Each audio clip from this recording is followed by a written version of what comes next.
hablar.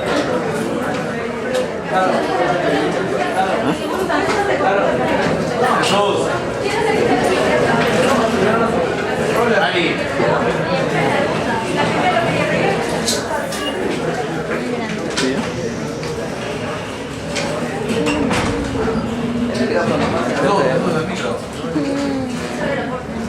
Está grabando.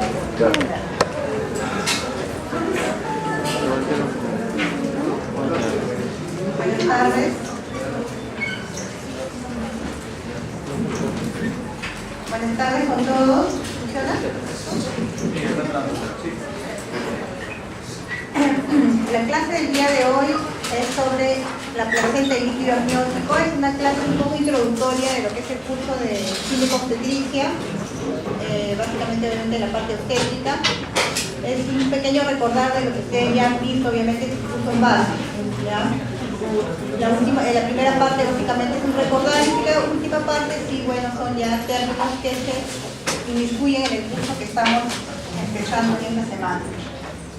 El endometrio, ustedes recuerdan, ¿no?, que es la parte interna del útero, es el revestimiento interno de la cavidad uterina, que es compuesta de un epitelio cilíndrico simple que tiene debajo tejido conectivo, ¿no? Que obviamente también dentro del tejido conectivo va a tener capilares venosos, arteriales, y obviamente saben ustedes la existencia de las glándulas, ¿no?, de las glándulas endometriales que están revestidas, como les digo, por este epitelio cilíndrico simple. Esto solamente es para que recuerden, ustedes tienen su clase de anatomía, ¿no?, que ya deben haberlo recordado. Aquí vemos pues el endometrio, que ustedes recuerdan que tiene la capa funcional y la capa basal, ¿no? Que la capa basal es la que perdura en el tiempo, que no se descama durante la menstruación. Obviamente cuando hay menstruación, la capa funcional, que a su vez ustedes ven son los 2/3 en cuanto al espesor del endometrio, que es lo que prolifera durante la primera fase del ciclo, luego se vuelve el endometrio secretor y bueno, luego viene la menstruación, ¿no? Ustedes ya eso lo conocen. Entonces el endometrio, ya sabemos, es la capa que constituye el revestimiento de la cavidad uterina, ¿no?, la cara interna del útero. El otro término que piden en el syllabus es la decidua. ¿Qué cosa es la decidua? La decidua es el endometrio del embarazo, ¿no? ¿A qué se llama esto? Es un endometrio modificado y especializado, sobre todo gracias a la acción de diferentes componentes, básicamente estrógenos, progestágenos y factores secretados básicamente por el blastocisto, es decir, por el embrión, ¿cierto?, por el precursor del embrión. Entonces, una vez el ciclo menstrual se produce la menstruación, obviamente se descama el endometrio, los 2/3 que ya sabemos, de la capa funcional, y bueno, para el próximo ciclo menstrual sigue proliferando la capa basal y bueno, hasta el próximo ciclo menstrual. Pero ¿qué pasa cuando hay un embarazo, cuando hay una fecundación? Obviamente ya no se produce la menstruación y este endometrio se transforma en lo que es la decidua, ¿no?, que es el colchoncito donde el blastocisto va a sembrarse luego de la migración pues, del huevo, ¿no?, que se convierte en blastocisto y este es el que se va a implantar en el útero, en la cavidad uterina. La decidua, de acuerdo a la localización, va a tener diferente nombre. La decidua basal es la que está debajo mismo del sitio de implantación del blastocisto, es decir, toda la parte que está justo pegada hacia la cavidad uterina y que está implantándose ahí el blastocisto. Esa es la decidua basal. La decidua capsular es la porción que recubre al blastocisto en crecimiento hacia el lado contrario, es decir, sería la parte del frente, ¿no? Esto de aquí sería la decidua capsular. Y la decidua parietal sería el resto, ¿no?, la decidua que está en el resto de la cavidad uterina donde no hay obviamente implantación, ¿no? Entonces, esas son las 3 deciduas, que básicamente es de acuerdo a la localización respecto al blastocisto. El término de decidualización es la transformación del endometrio secretor en decidua, ¿no? Es lo mismo, ¿no? Este proceso, que es un proceso fisiológico una vez que se produce el embarazo, ¿no? Solamente se produce en embarazo. La decidua basal y la parietal está compuesta de 3 capas. Una capa compacta, una media o esponjosa y una basal. Las 2 primeras forman la capa funcional y la tercera es la que, después del parto, origina el nuevo endometrio, ¿no? Después del alumbramiento, de la expulsión de la placenta, siempre la capa basal va a quedar. si por A o B hubiera un problema en esa capa basal, a veces un legrado uterino postparto, donde uno va a extraer esa capa que no debe extraerla, obviamente no va a haber de dónde prolifere para que la paciente regrese a la fertilidad más adelante, ¿no? Por eso es muy importante. Y la deciduo capsular, que veíamos que era la que cubría el blastocisto en la parte que no estaba implantada en el útero, está compuesta solamente por células deciduales cubiertas por una capa de células epiteliales planas, es decir, esta como que no prolifera más y queda en una capa muy delgadita, ¿no? Es la que está justamente en el lado del blastocisto, que no está implantado en la cavidad uterina. En un embarazo precoz, ustedes ven en la primera foto, ¿no?, que existe un espacio entre la deciduo capsular y la parietal, ¿no?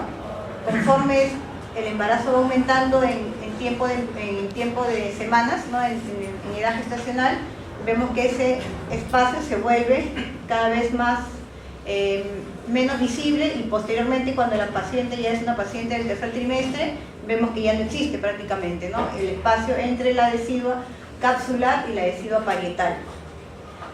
Entre 14 a 16 semanas más o menos, o sea, terminando ya el primer trimestre, el saco gestacional crece y llena la cavidad uterina y se fusionan dichas deciduas, es decir, la decidua capsular con la parietal se pegan, ¿no?, porque el espacio va desapareciendo poco a poco. Ya cuando hablamos de placentación, obviamente quiere decir que estamos avanzando ya en el desarrollo del embarazo. La implantación es el primer estadio del desarrollo de la placenta, obviamente, ¿no? Ustedes han visto que en las primeras semanas del embarazo todavía no podemos hablar de placenta. Antes de la implantación va a desaparecer obviamente la zona pelúcida y el blastocisto en contacto con el endometrio, va a empezar lo que es la implantación, y a través del tejido trofoblástico se adhiere al epitelio endometrial, y esto es más habitual que se produzca en la parte superior y posterior del útero, ¿no? Esa es la localización más frecuente obviamente de los embarazos, ¿no? Se puede decir una ubicación entre comillas normal, ¿no?, en la parte superior y pared posterior del útero. ¿Qué pasa cuando esta implantación sucede en otro lado? Obviamente se producen lo que son los llamados embarazos ectópicos o las placentaciones anómalas, ¿no? Una placenta previa, por ejemplo, ¿no?, porque se produce obviamente una implantación en un sitio, entre comillas, inadecuado, ¿no? Esos solamente son los esquemas, ¿no?, que ustedes ya los han visto. Bueno, acá es los estadios iniciales desde la fecundación hasta la formación del blastocisto, que es el nivel, ¿no?, el nivel de la estructura preembrionaria que se va a implantar en lo que es la cavidad uterina, ¿no? Y como ustedes ven en la figura de la derecha, ven el blastocisto que está introduciendo, ¿no?, en el endometrio en ese momento, que ya se está convirtiendo en lo que es la decidua, ¿no es cierto?, en la decidua, y se va a constituir luego en la decidua basal, obviamente, porque justamente ahí se está produciendo la implantación. El trofoblasto prolifera y se diferencia en dos capas, el cito y el sincitio trofoblasto. El citotrofoblasto es la capa interna unicelular y el sincitio es una capa más gruesa. Como ustedes ven ahí, el cito es la parte verde clara y el sincitio es la parte verde oscura. Por el día más o menos 10 de la implantación, el blastocisto está totalmente enterrado ya dentro del endometrio, es decir, ya está totalmente implantado, se ha terminado por completo este proceso. El objetivo de la placentación humana es exponer básicamente al tejido embrionario, a la sangre materna, a través de la invasión del endometrio. Como ustedes han visto, el tejido trofoblástico prácticamente penetra en lo que es el epitelio endometrial materno, gracias a la aparición de enzimas proteolíticas y que activa proteinasas en el endometrio, y esto se produce, gracias a esto se produce lo que es la implantación, ¿no? La implantación en el caso de la placenta humana es lo que llamamos una placentación hemocorial, ¿ya?, donde es el mecanismo que usa la fisiología del ser humano para que la sangre materna esté en contacto prácticamente con el tejido embrionario, y obviamente se pueda dar el intercambio de solutos, que es vital para el desarrollo del primer embrión, nuevo feto. hasta el momento del parto. La placenta obviamente es un órgano que es indispensable para el desarrollo pues, del feto y se llegue a un embarazo, a una culminación en forma adecuada. La invasión citotrofoblástica de los vasos residuales, obviamente la primera parte es la parte muy inicial, ¿no? Que ustedes lo saben por la embriología. Vamos a ver ya posteriormente que en el desarrollo de los vasos úteroplacentarios se produce en 2 oleadas. Una que es hasta las 12 semanas, desde un poquito antes de las 12 hasta las 12 semanas, y la segunda oleada entre las 12 y 16 semanas, post-fecundación, que consiste en la invasión y modificación de las arterias hasta la primera oleada, hasta el límite entre la adhesiva y el miometrio, es decir, conforme el tejido trofoblástico va penetrando en el endometrio, posteriormente las arterias van a ir penetrando todo el adhesivo hasta llegar al límite del miometrio. Y en la segunda oleada, que ya es a partir de las 12 a 16 semanas, ya implica la invasión de las arterias helicinas, pero ya en el miometrio, ¿no? Porque ustedes saben que la placenta obviamente tiene que tener penetra no solamente hasta el endometrio, sino también hasta el miometrio. Obviamente que hasta ahí es lo normal. Hasta ahora no se conocen en realidad los mecanismos que hacen que se limite, ¿no? Que se limite esta penetración de los vasos helicinos, porque obviamente también hay patologías posteriormente de penetración anormal de la placenta y se producen las placentas percretas o incretas, que ya son placentaciones que inclusive pueden llegar hasta el otro lado del útero, ¿no? Inclusive hasta la vejiga, que son casos, bueno, gracias a Dios no se ven muy frecuentemente, pero que se pueden producir, ¿no? Es cuando ya se altera la fisiología normal. A los 12 días post-concepción se forman las lagunas dentro del sincitio trofoblasto y este sigue penetrando en la adhesiva y llega a capilares residuales superficiales que llenan la laguna de sangre materna, ¿no? Ese es el primer precursor, se puede decir, de vasos placentarios. Las vellosidades primarias, que están compuestas por un núcleo citotrofoblástico cubierta de células del sincitio. Estas vellosidades al inicio están alrededor de todo el blastocisto y luego solo en el lugar de la implantación, es decir, las vellosidades que estaban en la zona cercana al adhesivo capsular van a involucionar y van a desaparecer. Se van a atrofiar y solamente van a quedar las vellosidades que obviamente van a formar lo que es la placenta, las que están en contacto con el sitio de implantación. Las vellosidades secundarias se forman cuando la vellosidad primaria se llena de un cordón mesenquimatoso del citotrofoblasto, invaden estas vellosidades primarias, ¿no?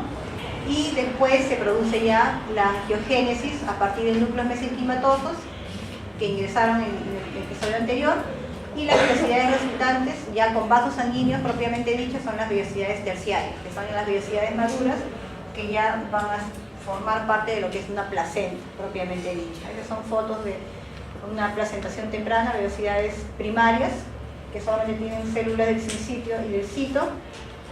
Las vellosidades en contacto con el adhesivo basal proliferan para formar el corion frondoso, que es el componente fetal de la placenta. O sea, es lo que ya, recién cuando se forma ese corion frondoso ya estamos hablando de lo que es un componente placentario, ¿no?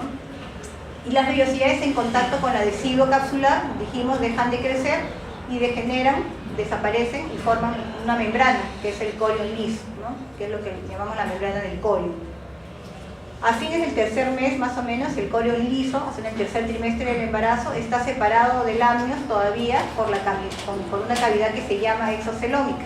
Luego, esta cavidad desaparece, también se produce la desaparición debido al crecimiento del embarazo, y el corion termina estando en contacto íntimo con el amnios, formando lo que es el complejo amnio-corion, que es avascular y que vamos a ver más adelante que es una membrana un poquito más consistente, más resistente.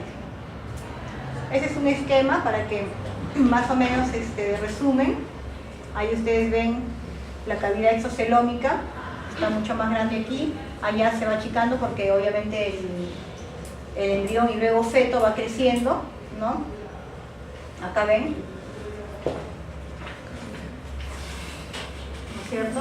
Todavía hay un espacio, en cambio al otro lado se va achicando, y lo que es el corion y el amnios que se va pegando, ¿no? Se va pegando. Ustedes cuando vean en sus prácticas y puedan examinar una placenta, la membranita del colon y del ano en realidad son muy delgadas, a pesar de que dan la resistencia adecuada muchas veces para que recién hay una ruptura de membranas en trabajo de parto, pero van a ver que es una membrana muy finita, muy delgada, que sí se llegan a separar, ¿no? Ahí se ve, pero son de 1 milímetro más o menos de espesor cada una, ¿no? Esas son las membranas del amnios y del colon. Es una placenta ya con vasos sanguíneos, no ya hay hematíes, una vellosidad de mayor maduración. La placenta, entonces, como decíamos, es un órgano feto-materno, ¿no? Es un vital, ¿no? Que tiene dos componentes. El componente fetal, que ya lo mencionamos, que es el corium frondoso, y el componente materno, que es la decidua basal, ¿no? Que es donde se implantó, obviamente, inicialmente el trofoblasto, el tejido trofoblasto.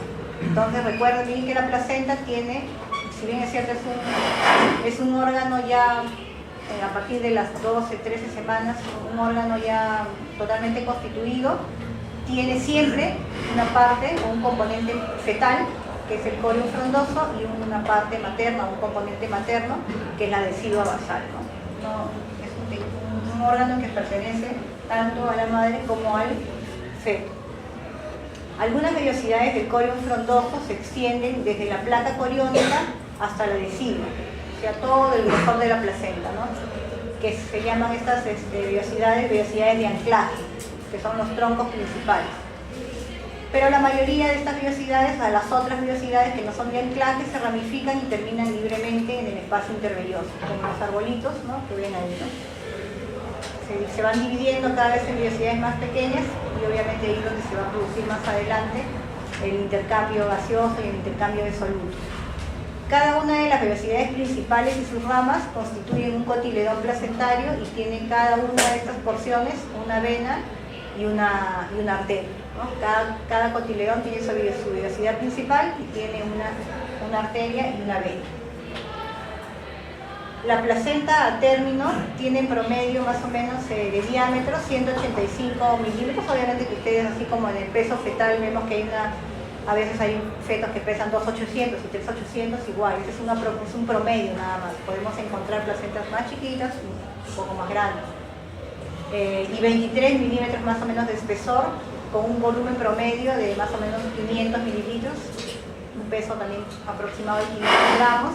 En promedio, van a encontrar placentas de repente de 350 o 400 gramos y otras un poquito más de 600 gramos. Tiene entre 10 a 38 cotiledones que están separados por los septos placentarios, que son, como ven, obviamente es un gráfico, ¿no? No es una foto, es un gráfico. Es una exageración el dibujo ahí de los cotiledones, pero más o menos para que ustedes cuando ya la vean a la placenta en sus prácticas, obviamente puedan más o menos ir contando ahí cuántos cotiledones tienen las placentas, ¿no? Y sobre todo si están completas luego del alumbramiento. Ahí ustedes ven la porción placentaria de la torta placentaria donde se ven los cotiledones, que es la cara materna de la placenta, porque es la cara que estaba pegada, ¿no es cierto?, en la decidua del útero, y la otra parte donde ven que está la inserción del cordón umbilical, obviamente es la cara fetal, ¿no?, que es la que está rodeada de líquido amniótico y donde está el feto, pues, en contacto con esa cara, ¿no? Esta es la superficie fetal de la placenta. ¿Por qué? Porque ahí está, vemos la inserción del cordón, es una inserción marginal, ¿no?, del cordón umbilical, y ahí se ve, no se ve muy bien pues una foto, pero ven algunas partes que brillan porque obviamente esa es la parte de las membranas, ¿no? Son transparentes en realidad, ¿no? Y por debajo del cual se encuentran ya los vasos coriónicos, ¿no? Cuando ustedes vean la placenta se ve clarito que están ahí las venas y las arterias, sobre todo los canales principales, que obviamente ya no vemos las ramificaciones, ¿no? Eso ya se ve con microscopio. Esa es una foto de lo que es la cara materna de la placenta, es donde se ven los cotiledones. Hay que limpiarla bien de la sangre para poder ver si no falta ningún pedacito, porque a veces limpiamos y falta un trozo, obviamente falta un cotiledón completo o un pedazo, y eso puede producir después problemas de sangrado en la paciente, en la puérpera inmediata. En cuanto a la circulación útero-placentaria, vemos que la presión relativamente alta de la sangre materna, comparada obviamente con la del feto, llena el espacio intervelloso y a través de esas arterias espirales baña las vellosidades fetales en la sangre, lo que permite un intercambio de gases. hay que tener en cuenta que la sangre materna entra en contacto directo con el corión fetal, aunque no se intercambia fluido sanguíneo. Es decir, están casi, se podría decir, en contacto, pero no se mezclan. Nunca hay una mezcla de lo que es la sangre fetal y materna. Siempre hay lo que ustedes conocen como la barrera, ¿no? Hematoplacentaria. Ustedes sabemos que hay medicamentos, hay inmunoglobulinas que sí pasan esa barrera y hay otros que no. El flujo de sangre materno es aproximado más o menos de 600 a 700 litros por minuto en una paciente de un embarazo materno. El volumen es, como ustedes ven, es un flujo bastante alto, ¿no? Estamos hablando de más de medio litro por minuto. Es una circulación que está totalmente en funcionamiento. Obviamente, cuando hay una falla de este flujo sanguíneo, es decir, una falla de la placenta, vamos a tener problemas graves pues, en lo que es el feto, porque como les digo, la placenta es irreemplazable en lo que es la vitalidad del feto. La sangre fetal desoxigenada pasa a través de o sea, ya la sangre de desecho, se puede decir, ¿no? Del feto, pasa a través de las arterias umbilicales a la placenta, y en la unión del cordón umbilical y la placenta, las arterias umbilicales ramifican radialmente para formar las arterias coriónicas. Y las arterias coriónicas a su vez se ramifican en arterias de cotiledones. Y en las vellosidades estos vasos finalmente pasan a formar una red extensa capilar arteriovenosa, con lo que la sangre fetal muy cerca de la sangre de la madre, pero no ocurre mezcla de sangre fetal y materna, la barrera placentaria. No hay que tener en cuenta esto de aquí. Están prácticamente al costado la sangre materna y fetal, pero nunca se van a llegar a mezclar. Y obviamente los vasos son microscópicos, ¿no? Porque lo que ustedes ven de la arteria umbilical, de la vena umbilical, se van partiendo y van a quedar los pequeños vasos, los capilares, que es donde se va a producir en realidad la misma transferencia de los solutos, de la hemoglobina, del oxígeno y todo lo que necesita el feto para poder subsistir. Obviamente que la función placentaria que está basada básicamente en lo que es dar alimento al feto es lo primordial, pero eso no quita de que la placenta tenga otras funciones. Tiene funciones endocrinas, como ustedes ven ahí, la placenta produce varias componentes hormonales, que en realidad en placenta falta estudiar todavía mucho. Se sabe que produce muchos componentes hormonales, pero por ejemplo, hasta ahora no se sabe cuál es el punto gatillo para que empiece, por ejemplo, el trabajo de parto, ¿no? Hay algunas teorías que dicen que una de estas hormonas que puede producir la placenta tal vez pueda ser lo que marca el inicio del trabajo de parto, ¿no? Son diferentes teorías, pero en realidad no hay nada cierto. Otras funciones placentarias, la excretora, así como da solutos, como da oxígeno, también obviamente es el sitio donde la sangre fetal se va a depurar, ¿no? Se va a limpiar, se va a oxigenar. La excreción de urea, ácido úrico, creatinina, es decir, de los componentes de desecho. Y una función inmunitaria, básicamente por los anticuerpos IgG de la madre, que sí pueden pasar la barrera placentaria, y obviamente por eso el bebé nace ya con una memoria de inmunoglobulinas gracias a la madre, ¿no? No nace con cero inmunidad. El amnios, como ustedes vieron, era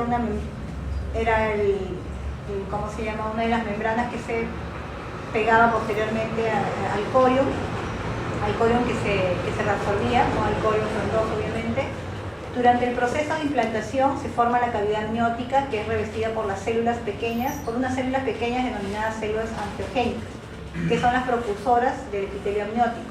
Estas células básicamente se van a encargar de la producción de lo que es el líquido amniótico, que obviamente ustedes también saben que es básico para un adecuado bienestar del feto intraútero. El amnios a término es una membrana resistente y flexible.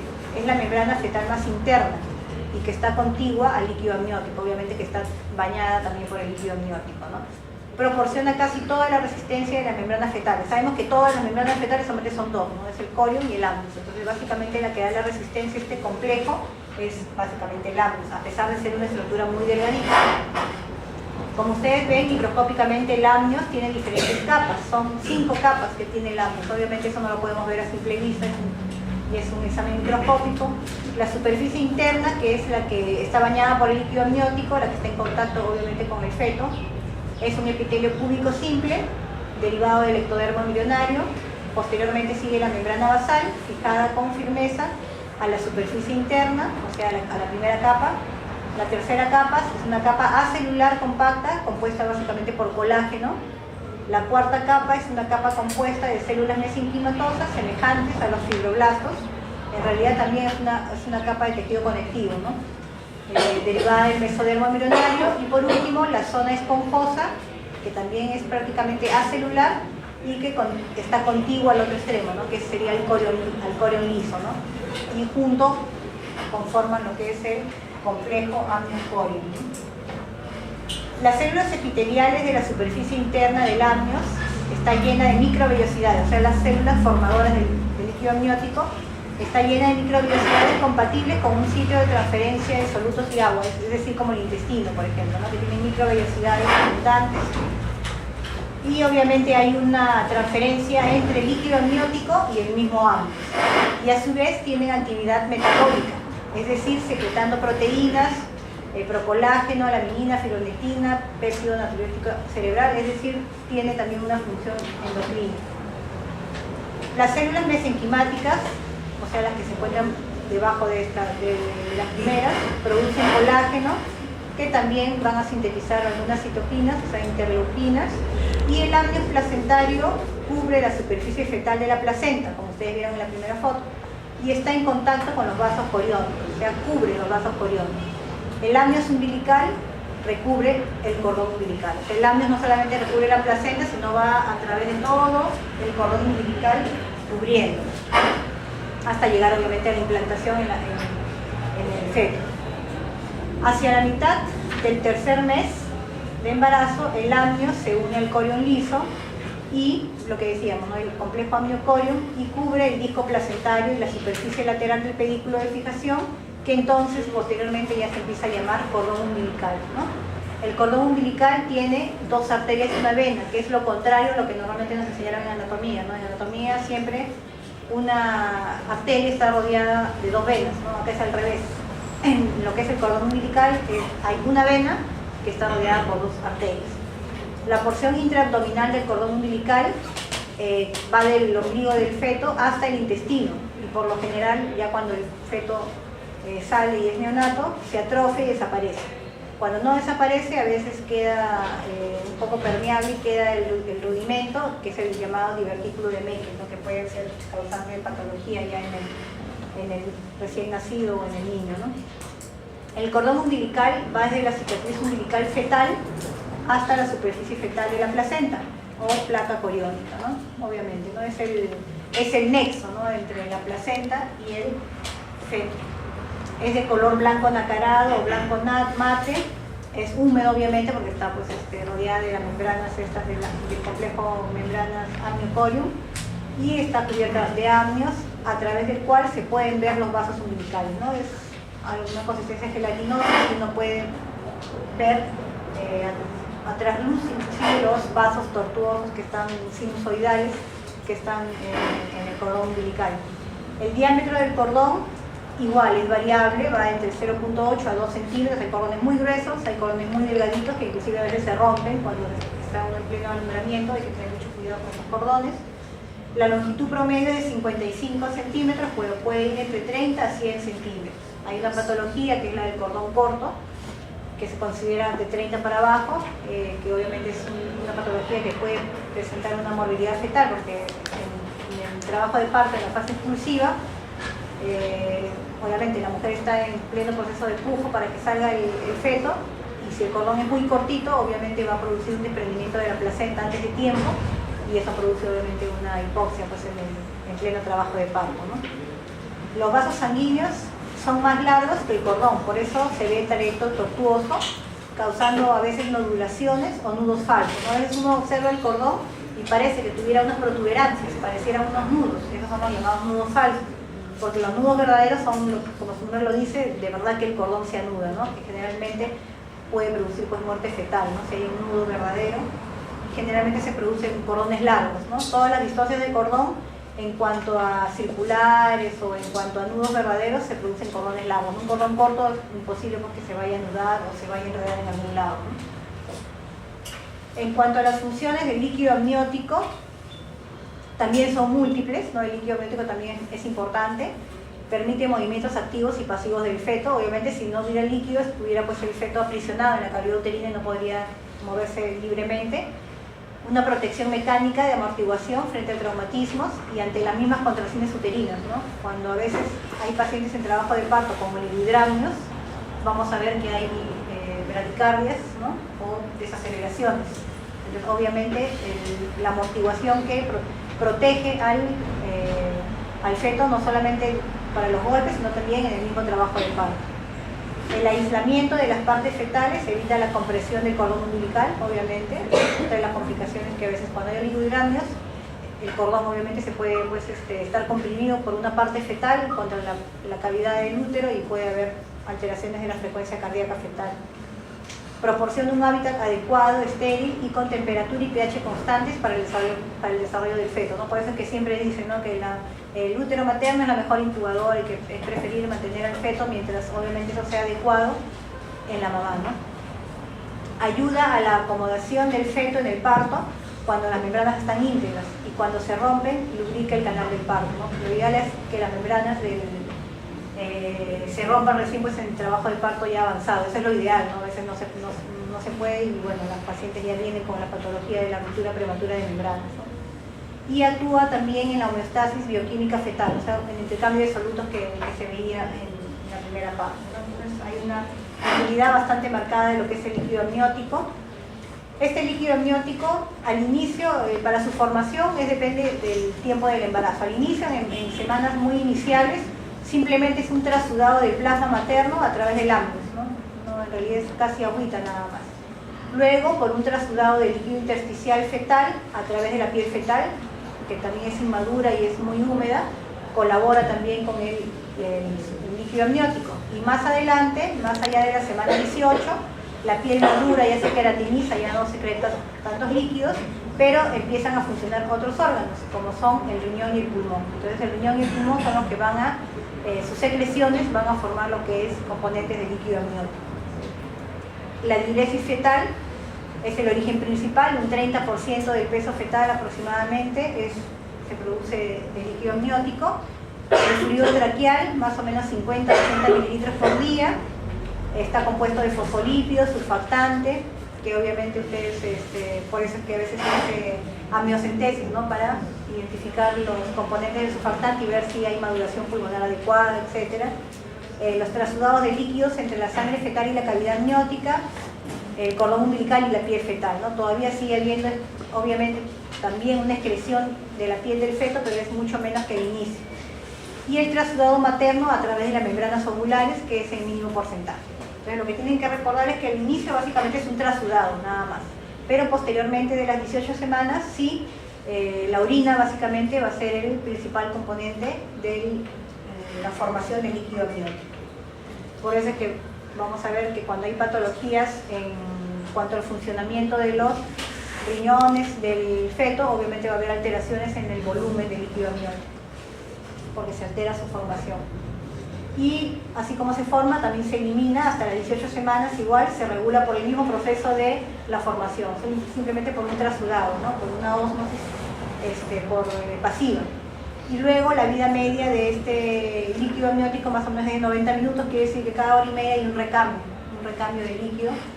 Entonces el feto elimina sobre todo a través de la dilución fetal. El bebé toma el líquido amniótico, lo elimina y forma en ese proceso a partir de las 18 semanas, ¿no?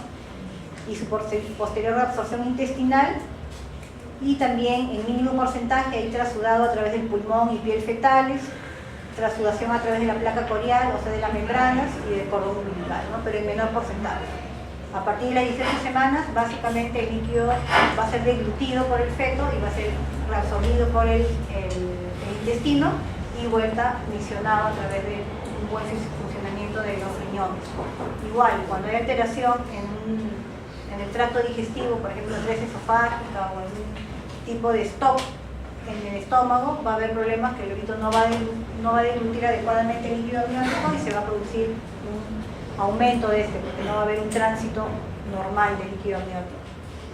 Su aspecto, el aspecto del líquido amniótico es claro, a veces algo opaco, blanco grisáceo o ámbar. El olor, el clásico olor a lejía que les enseñamos a las pacientes, la densidad de 1007 y el pH ligeramente alcalino, de 7.4, ese es el normal. Acá no hay el líquido es estéril, saben ustedes, no hay ninguna infección ni nada. El volumen varía de acuerdo a la edad gestacional, esto da solamente para que sepan. Por ejemplo, en la semana 16 hay muy poquito líquido, ¿no? 200 mililitros, en cambio a la semana 36 o 40 y hay prácticamente, a partir de las 28, 1 litro para arriba, ¿no? Entonces, a veces una paciente viene de 2 meses de embarazo, o sea, de 9 semanas, 10 semanas, y dice, he venido porque pierdo líquido, dice, ¿no? Es imposible que se pierda en forma abundante, como si en una paciente que ya lo consideramos como un signo de alarma, la pérdida de líquido abundante, porque eso se produce generalmente ya cuando en el tercer trimestre, cuando el volumen del líquido amniótico es ya mucho más abundante. Y la composición del líquido amniótico, como ustedes ven, en más del 90% es agua, ¿no? Pero básicamente es agua, y el 1 o 2% de solutos, que en realidad, como leen ahí, pueden ser muchos. Hay proteínas, hay sales, glucosa, lípidos, urea, ácido úrico, creatinina, vitaminas, bilirrubina, el surfactante, hormonas como cortisol, adrenalina, lactógeno placentario, estriol. Y en el sedimento se encuentran, cuando uno sedimenta el líquido amniótico, hay células epidérmicas fetales, obviamente, células amnióticas, la nubo, o sea, el vello fetal, y materias sebáceas, o sea, de las glándulas sebáceas del feto, algunas células grasas, ¿no? Entonces, básicamente el líquido amniótico está compuesto por agua y en diminutas cantidades todos los demás solutos. Como les decía, el volumen del líquido amniótico sí da patologías en cuanto a lo que es en el embarazo, ¿no? Cuando hay mucho líquido es polidramnios, cuando hay menos del líquido normal hay oligohidramnios. La definición de polidramnios, según Williams, es aumento del líquido amniótico de 2000 mililitros a más, la incidencia de 0,26 a 0,7. Obviamente que nosotros no podemos medir pues, la cantidad de líquido amniótico de una manera exacta, ¿no? La paciente de repente viene perdiendo líquido en su casa, obviamente eso no vamos a poder calcularlo. Nosotros vemos la pérdida de líquido ya una vez teniendo a la paciente ya en nuestro delante, pero en realidad todas las mediciones son indirectas, ¿no? Una es haciendo un cálculo y las otras son ecográficas, que es lo que nosotros nos guiamos básicamente, no hay otra forma. El diagnóstico primero es de sospecha clínica, básicamente la altura uterina, que esté más de lo esperado para el tiempo de embarazo, obviamente nos hace sospechar. Hay una dificultad para palpar las partes fetales. Las partes fetales, ¿por qué? Porque obviamente como hay demasiado líquido, uno por más que hace las maniobras del Liopro y trata de tocar al feto, obviamente está con mucho líquido amniótico, no lo podemos tocar bien. Hay una disminución de la intensidad de los latidos cardíacos fetales, sobre todo con el estetoscopio o el pinar, ¿no? Obviamente con el Doppler no tenemos problemas, porque lo escuchamos como sea, pero con el pinar y el estetoscopio hay dificultad, tenemos más dificultad para escuchar los latidos del bebé. ¿Por qué? Porque hay más líquido que interfiere en que llegue el sonido a nuestro oído. Obviamente que no necesariamente cuando encontramos una altura uterina mayor a la que esperamos va a ser sí polidramio, ¿no? Puede ser miomas, puede ser macrosomía fetal, puede ser embarazos múltiples, puede ser una simple obesidad de la paciente, pero la altura uterina es el dato que en el control prenatal nos debe hacer sospechar del polidramio. Y obviamente luego pedimos nuestra ecografía para poder nosotros hacer el diagnóstico. El ILA, que dice ahí, es el índice de líquido amniótico, es un valor donde el ecografista divide el abdomen materno en 4 cuadrantes y mide un pozo de líquido en cada cuadrante y lo suma. Un pozo de repente mide 45 milímetros, otro de repente mide 12, no sé, y lo suma, ¿no? Y el índice de líquido amniótico tiene que ser, para que sea polidramio, mayor de 25 centímetros, no milímetros, mayor de 25 centímetros. O el bolsón, que es un solo pozo en uno de los cuadrantes, el pozo mayor o el bolsón mayor, a 8 centímetros. Este mayor de 8 centímetros, en uno de esos, el ecografista igual, divide el vientre materno en 4 cuadrantes, y ubica donde ve más líquido y lo mide, ¿no? Si ese pozo tiene más de 8 centímetros, se considera ecográficamente un polidramio. Y bueno, tenemos que hacer el manejo receptivo. En cuanto a las etiologías, una vez que ya ecográficamente hemos confirmado nuestra sospecha de polidramnios, tenemos que sospechar de varios problemas. Puede haber malformaciones del sistema nervioso central. Vemos que en anencefalia o espina bífida está asociado con lo que es polidramnios. Y las malformaciones del tracto gastrointestinal, como la crisis esofágica en primer lugar. Posteriormente también diabetes, en diabetes mellitus vemos, o en diabetes gestacional vemos también asociado a polidramnios. Esas son las más frecuentes. Malformaciones del sistema nervioso central, del tracto gastrointestinal y diabetes. Obviamente que para eso en la ecografía ya hemos descartado las primeras, ¿no? Se supone que hemos tenido que descartar anencefalia, espina bífida, y han tenido que mencionarnos pues que se ve la cámara gástrica en el estómago, en la ecografía del feto, ¿no? Y obviamente para hacer el diagnóstico de diabetes mellitus sí tenemos que pedir un test de tolerancia o ampliar la historia clínica con antecedentes, etc. Y en menor causa de polidramnios puede haber pseudo-hipoaldosteronismo fetal, síndrome de Batten fetal, que en realidad son entidades raras que no las diagnosticamos obviamente en ese momento, ya las diagnostica el pediatra posteriormente, corioangioma, diabetes insípida del feto, teratoma sacrococcigio fetal, embarazos gemelares, y algunos medicamentos pueden producir el polidramnios. Pero como ven ahí, el idiopático es 60%, ¿no? Entonces cuando a veces nosotros vemos un polidramnios, si bien es que hacemos el despistaje de diabetes, de una ecografía, de repente una segunda opinión ecográfica para descartar malformaciones, pero hay que pensar que el 60% es idiopático, o sea, no vamos a encontrar nada malo, ¿no? Y hay que recordar también que en el segundo trimestre del embarazo puede haber un polidramnios temporal, ¿no? Es decir, encontramos el polidramnios, pero pasan las semanas y ya en el tercer trimestre solo se normaliza y ya deja de ser polidramnios, ¿no? Es un polidramnios temporal que es frecuente, pero en el segundo trimestre, ¿no? En el tercer trimestre ya no. Últimamente ha habido algunos estudios que se llaman, unas estructuras que se llaman acuaporinas de membrana, que son unos canales proteicos acuosos de las membranas amnióticas, y se dice que a veces puede haber un aumento de estos canales y por eso producirse también un aumento de líquido amniótico, ¿no? Pero son teorías, en realidad no hay, como les digo, el 60% es idiopático y no encontramos ninguna, nace el feto y el neonato y no encontramos ninguna malformación, y el pediatra tampoco, obviamente, ¿no? El manejo básicamente, si es que queremos ser conservadores porque todavía tiene una edad gestacional muy pequeña, depende de un polidramnios de 24, 26, 27 semanas, si no contamos con una unidad de neonatología, tenemos que hacer un manejo conservador, y si ya el aumento del líquido amniótico produce dificultad respiratoria en la paciente, podemos hacer una amniocentesis evacuatoria que mejora temporalmente, porque obviamente eso será 3-4 días y luego vuelve a llenarse, ¿no? A veces hacemos temporalmente para dar maduración pulmonar con corticoides 2 días y de ahí se culmina igual el embarazo, ¿no? La amniocentesis, si es muy brusca, puede producir un desprendimiento prematuro de placenta o una ruptura prematura de membranas, obviamente, ¿no? Y posterior coreoamnionitis, si es que hay un germen que ingresa a través de la aguja, obviamente producimos una infección fetal y amniótica. Y el manejo médico con indometacina, que afecta a la producción de líquido a nivel del pulmón o aumenta su absorción también, disminuye la producción de orina fetal y aumenta el movimiento del líquido a través de la membrana fetal. En conclusión, disminuye el volumen de líquido amniótico a una dosis de 1.5 a 3 miligramos por kilogramo por día, pero esto generalmente lo damos antes de las 34 semanas, porque después hay el riesgo de cierre del ductus arterioso fetal, ¿no? Y causamos otro problema en el feto. Generalmente estos manejos son por poco, una semana o 10 días, ¿no? De acuerdo pues al tiempo de embarazo que tiene la paciente. Y por último, el oligohidramnios, que es el otro extremo, ¿no? Que es la reducción del líquido amniótico a menos de 400 centímetros. Obviamente también nosotros no podemos calcular, como les digo, el volumen exacto del líquido amniótico.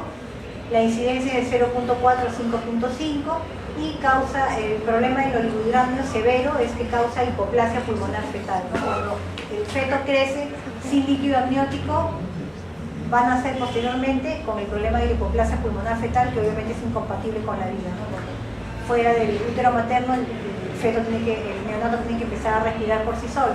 Si hay una hipoplasia pulmonar fetal, no va a poder hacerlo y va a fallecer. El diagnóstico igual, es clínico, con la altura uterina, un estancamiento de la altura uterina, o encontramos una paciente que tiene una altura uterina muy por debajo de lo que nosotros pensamos que debe tener para el tiempo de embarazo, palpación muy fácil de las partes fetales, igual, sospecha clínica, pedir examen ecográfico. El diagnóstico es con el bolsón mayor, menor de 2 centímetros, o un índice de líquido amniótico menor de 5 centímetros, ¿no? Con eso hacemos nuestro diagnóstico de liquidramios, que también tiene diferentes etiologías. También hay malformaciones fetales, pero básicamente de los riñones. Puede haber agenesia renal o una poliquistosis renal muy marcada. Otras malformaciones como la tetralogía de Fallot, microcefalia, meningocelia, hernia diafragmática, hidroma quístico, ausencia de radio, etc. El 20-30% de las anormalidades cromosómicas también van a producir los liquidramios, como son la trisomía 18, el Turner, que son las más frecuentes. El hipotiroidismo, una restricción del crecimiento intrauterino, también puede ir ligado de oligohidramios, embarazo prolongado.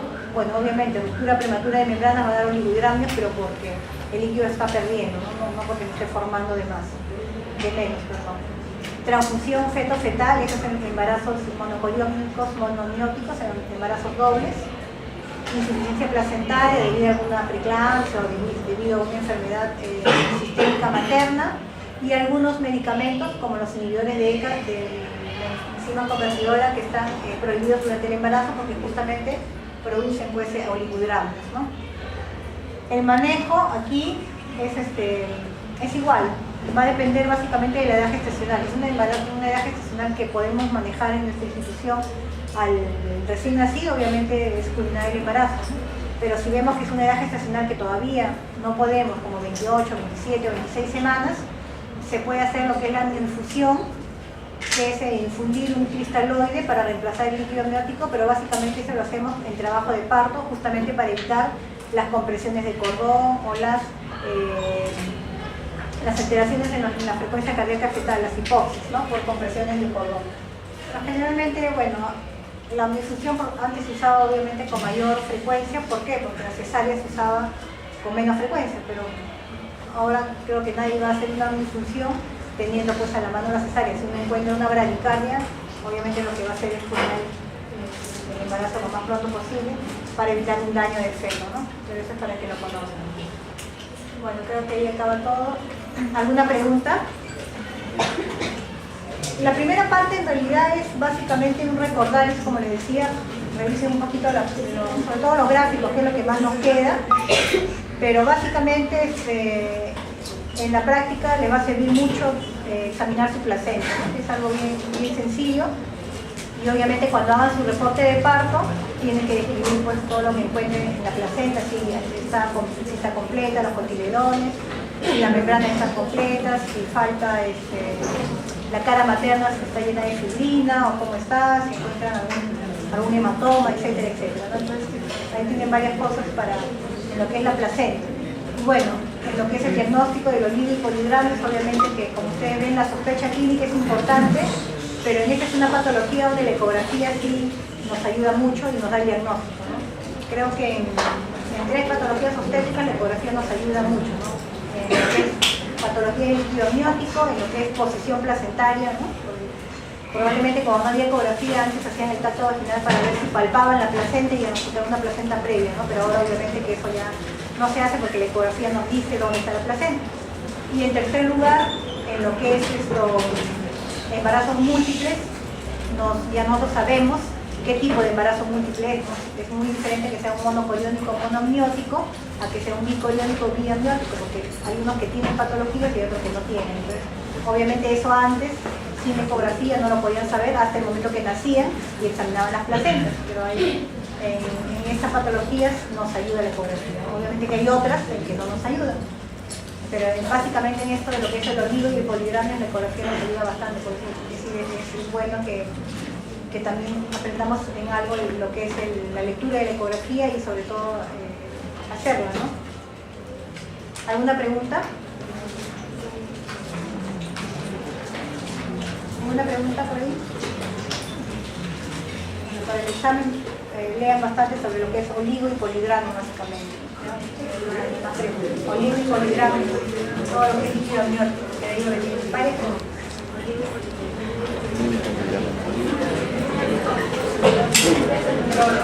Chicos,